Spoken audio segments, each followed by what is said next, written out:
Aizterrazuko rantxera.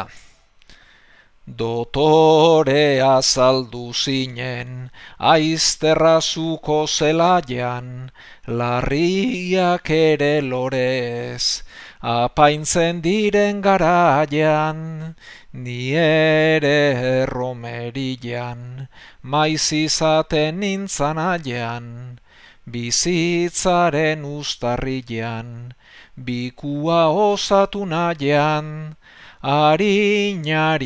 jozuten, betiko modu alaian, zu altxatu zinen eta, ni nola gelditu maian, zu altxatu zinen eta, ni nola gelditu maian, zueltuan aritu arren, lotu ninduzun ustaian. Elkarri begiratuta, aritu ginen baltzian, tartiaz ez ezagunek, egin ohi duten antzian, nolako harintasuna, zen eraman gorputzian, zerua ukitzen nuen, zure pauso bakoitzian, izena gorde zenuen, irriparren atzian, elkarra gurtu genuen, azken kantua jotzian, elkarra gurtu genuen, azken kantua jotzian, geratu ginen igandez, berriro ere biltzian. Txukun prestatu nituen, galtzak eta alkandora, soineko loredunura, ondo datorkit gogora, dantzan horraritu ginen, azkar joan zan denbora, zure ahoa hurbilduz, nere belarri ondora,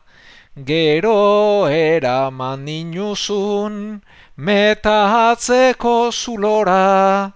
nere galtzak bera eta, zure soinekua gora, nere galtzak bera eta, zure soinekua gora, gehiago ez kontatzia, asko zobe izango da.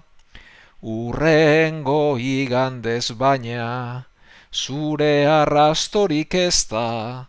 zerbait gertatu zitzaizun, zen lehendabiziko kezka, hilabetez falta zinen, eta tristura gainezka, zein txokotan sartu zinen, egiten nuen protesta, zure bila jardu nuen, herriz herri festaz festa, tabernetan begiratuz, erromeritan galdezka, tabernetan begiratuz, erromeritan galdezka, loriak izkutatzian, itzali zen gure neska.